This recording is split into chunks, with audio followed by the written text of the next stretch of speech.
ग्रीष्म ऋतु का समय, गर्मी का समय। मन में भाव आया, कृष्णदास जी पौड़े हुए थे लेटे लेटे, गले में थोड़ी गर्मी लगी तो जलपान किया। उसके बाद विचार किया कोई ऐसा फल खाया जाए जिससे थोड़ी गर्मी शांत हो। तो मन में विचार आया, बोले जरूर ठाकुर जी को गर्मी लग रही है, इसीलिए मुझे गर्मी लग रही है। निकल गए महाराज बाजार में लेने के लिए खरबूज। जैसे ही पहुंचे तो महीने का पहला फल आया था।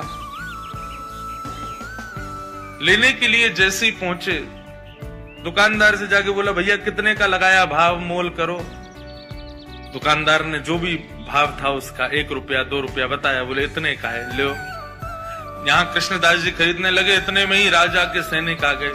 सैनिकों ने आकर कहा, बोले नहीं, महीने का पहला फल है, पहले राजा की सेवा में जाएगा, बाद में किसी मंदिर मठ में जाएगा।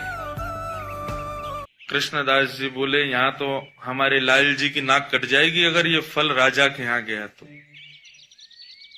महीने का पहला फल है, ठाकुर जी की सेवा में जाना चाहिए। अब इनको प्रवचन क्या सुनाऊं मैं? ये राजा के यहाँ रहने वाले लोग, इनमें बुद्धि विवेक तो होता नहीं है, केवल तनख्वाह के लिए राजा की जय जयकार करते हैं। हमारे यहाँ तनख्वाह थोड़ी देते हैं ठाकुर जी, हम तो फिर भी जय जयकार करते हैं। ये राजा के लोग, इसको क्या समझाऊं मैं? कृष्णदास जी उनको समझाते तो बात बिगड़ जाती। कृष्णदास जी ने बोला भैया देखो, पहले हम आए तो हमको देना चाहिए।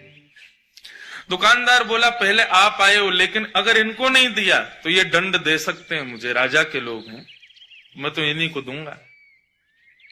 कृष्णदास जी बोले अगर हम तुमको दुगना रुपया दें तो?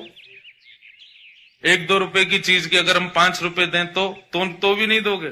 तो उसका मन थोड़ा लोभ में आ गया। उसने कहा भैया देखो, आप भले ही राजा के यहाँ से, लेकिन राजा सबका भला चाहता है ना। अगर इनकी वजह से मेरे घर की रोटी बढ़िया आ जाए तो फिर मैं इन्हीं को दे देता हूं, ये 4 रुपया दे रहे हैं। राजा के सैनिकों ने कहा हम पे कोई कमी है क्या, हम 10 रुपया देंगे, लाओ अब हमको तो 10 रुपया बोला। तो कृष्णदास जी बोले हम 15 रुपया देंगे। अच्छा एक और बात बताऊं, जेब में लाए 2 ही रुपया थे। कृष्णदास जी लाए 2 ही रुपया थे, लेकिन बातें देखो। सैनिक बोले भाई राजा की नाक कटेगी, सुनो 20 रुपया देंगे, फल हमको दो। कृष्णदास जी बोले 25 देंगे, बिना विचार किए हमको दो। करते करते करते महाराज मोल पहुंच गया 90 रुपए पे। कृष्णदास जी सीधे बोले हम 100 रुपया देंगे, अब तो हमको देना ही पड़ेगा। फल वाला सोच रहा ये जल्दी ले में और मैं यहां से जाऊं, मेरी तो छुट्टी अब तो